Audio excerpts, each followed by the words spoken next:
Chapter 38. Judah and Tamar.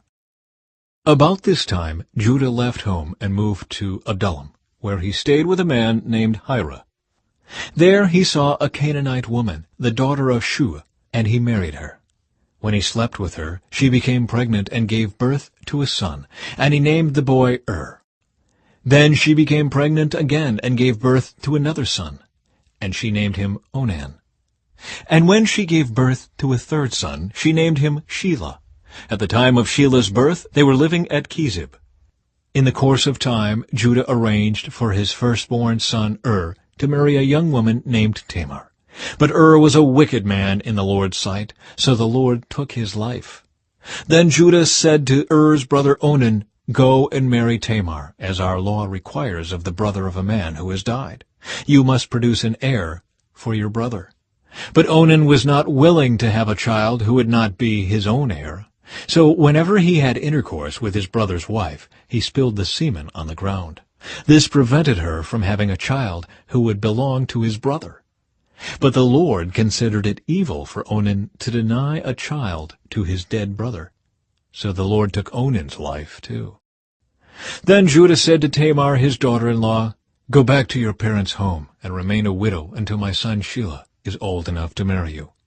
But Judah didn't really intend to do this, because he was afraid Shelah would also die like his two brothers.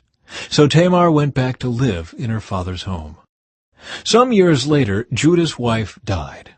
After the time of mourning was over, Judah and his friend Hira the Adullamite went up to Timnah to supervise the shearing of his sheep. Someone told Tamar, "Look, your father-in-law is going up to Timnah to shear his sheep." Tamar was aware that Shelah had grown up, but no arrangements had been made for her to come and marry him.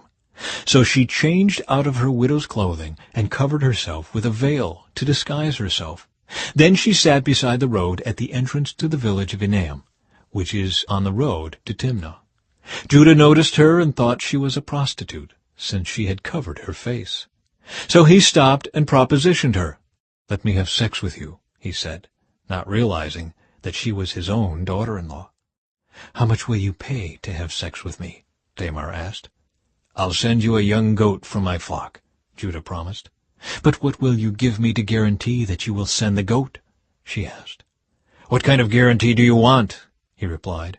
She answered, "Leave me your identification seal and its cord, and the walking stick you are carrying." So Judah gave them to her. Then he had intercourse with her, and she became pregnant. Afterward she went back home, took off her veil, and put on her widow's clothing as usual. Later Judah asked his friend Hira the Adullamite to take the young goat to the woman and to pick up the things he had given her as his guarantee. But Hira couldn't find her. So he asked the men who lived there, "Where can I find the shrine prostitute who was sitting beside the road at the entrance to Enaim?" "We've never had a shrine prostitute here," they replied. So Hira returned to Judah and told him, "I couldn't find her anywhere, and the men of the village claim they've never had a shrine prostitute there." "Then let her keep the things I gave her," Judah said. "I sent the young goat as we agreed, but you couldn't find her. We'd be the laughing stock of the village if we went back again to look for her." About 3 months later, Judah was told, "Tamar, your daughter-in-law, has acted like a prostitute, and now, because of this, she's pregnant." "Bring her out and let her be burned," Judah demanded. But as they were taking her out to kill her, she sent this message to her father-in-law. "The man who owns these things made me pregnant. Look closely, whose seal and cord and walking stick are these?" Judah recognized them immediately and said, "She is more righteous than I am, because I didn't arrange for her to marry my son Shelah." And Judah never slept with Tamar again. When the time came for Tamar to give birth, it was discovered that she was carrying twins. While she was in labor, one of the babies reached out his hand. The midwife grabbed it and tied a scarlet string around the child's wrist, announcing, "This one came out first."